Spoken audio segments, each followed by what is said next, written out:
vemos que en los niveles de organización de la materia parten desde el nivel más bajo, que sería el nivel químico, donde encontramos el nivel subatómico, el de átomo, molécula y macromolécula.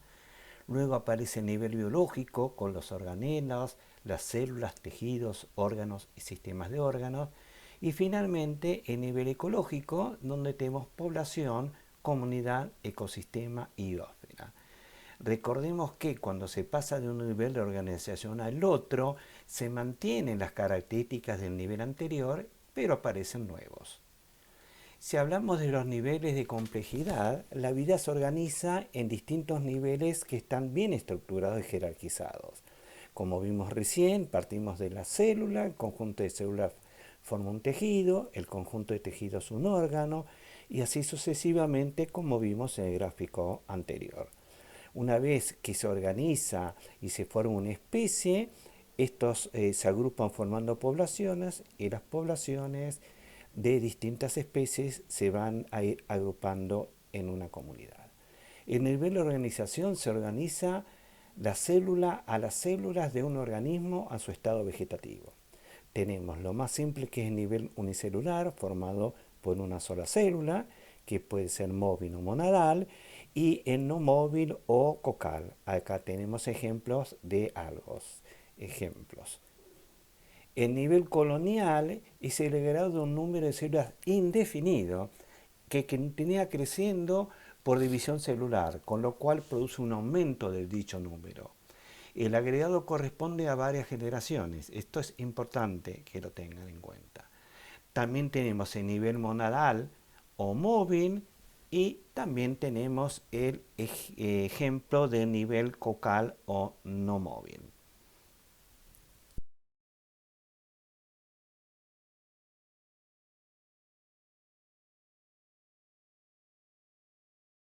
El nivel sinovial es el agregado que tiene un número fijo de células de su origen, y este número no aumenta durante su existencia.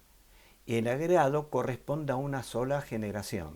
Aquí también tenemos el nivel sinovial móvil o monadal y el nivel sinovial no móvil o cocal. En nivel filamentoso trical, las células que poseen pared celular y son uninucleadas quedan unidas a través de los plasmodesmos que comunican una célula con la otra. Como consecuencia de una fuerte polarización, si todos los usos mitóticos se orientan de la misma manera, tenemos un filamento simple. En cambio, si este uso mitótico se cambia en un determinado momento, se va a formar un filamento ramificado.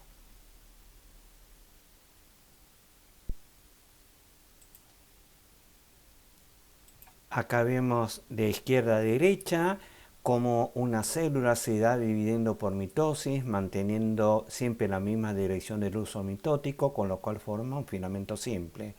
En el quinto dibujo vemos en la célula roja que cambia en la mitosis el ángulo y va a formar una ramificación.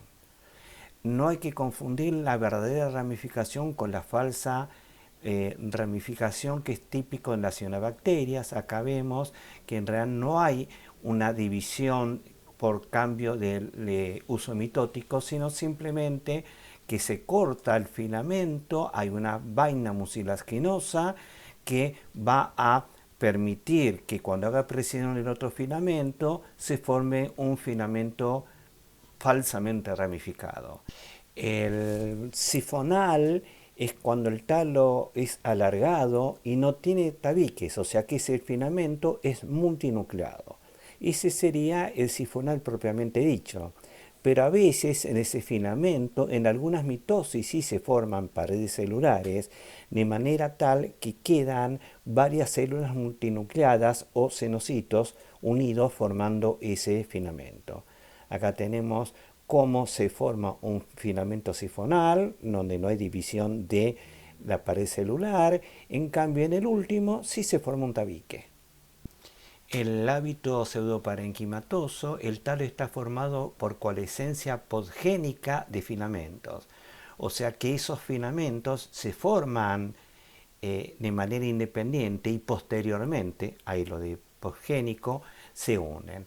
No es un verdadero tejido, los filamentos pueden diferenciarse entre sí y no existe conexiones citoplasmáticas entre ambos filamentos. Acá podemos ver este ejemplo, cómo se van formando 3 filamentos de manera independiente y en el último paso esos filamentos se unen. El hábito parenquimatoso es un tejido verdadero porque está formado por la división de única célula. Las células deben de poseer conexiones citoplasmáticas entre sí. Acá tenemos un ejemplo en cómo se va dividiendo una célula en las 3 dimensiones hasta formar ese verdadero parénquima o tejido parenquimatoso. El plasmodio de fusión es por fusión o unión de numerosos amebocigotos que proceden del acto sexual. Esas son masas protoplasmáticas plurinucleadas, desnudas, que tienen movimiento ameboide y es típico en el grupo de los myxomicetes, un grupo de hongos inferiores que vamos a ver llegado el momento. Acá vemos cómo va avanzando ese plasmodio. En cambio, el pseudoplasmodio también son células desnudas y de movimiento ameboide, pero están reunidas, pero conservan su individualidad. Funcionan como una unidad cuando se forman los cuerpos fructíferos. Es el caso de otro grupo de hongos que vamos a ver, que es de los acariciomicetes. En los niveles de organización morfológicos del reino vegetal, vamos a ver que el primer nivel son plantas adaptadas al agua y en ese caso tenemos los protófitos que son unicelulares o agregados poco coherentes de organismos unicelulares sin división de trabajo. El caso de Chlamydomonas, por ejemplo, y Glocapsa, que vemos en el esquema. También con medios también unidos, relacionados con el agua, están los talófitos, que son agregados celulares, en este caso coherentes, y sí tienen división de trabajo. Es necesario para ello la existencia de una pared celular sólida que tengan plasmodemos. Un ejemplo sería el caso de los talos liquénicos. Vean la diferencia entre ambos. En cambio, las plantas adaptadas a la tierra son las que se conocen como cormófitos, que tienen el cuerpo dividido en la raíz y el vástago. Este vástago está formado tanto por el tallo como por la hoja. Presentan tejidos altamente diferenciados. El hábito, ¿sí?, es el aspecto que tiene la planta. Y acá podemos tener distintos tipos de hábito. Por ejemplo, ser filamentoso, laminar que se diferencia en rizoides, cauloides y filoides, como vamos a ver en algunas algas, globuloso, etc. Los tipos de crecimiento también varían. Puede ser difuso cuando todas las células se pueden dividir originando el crecimiento del organismo, o sea que crecen por cualquier lugar, y localizado cuando la multiplicación celular está restringida a ciertas partes del organismo, ¿sí? En ese caso puede ser apical, obviamente cuando esas células están en el ápice, intercalar o basal.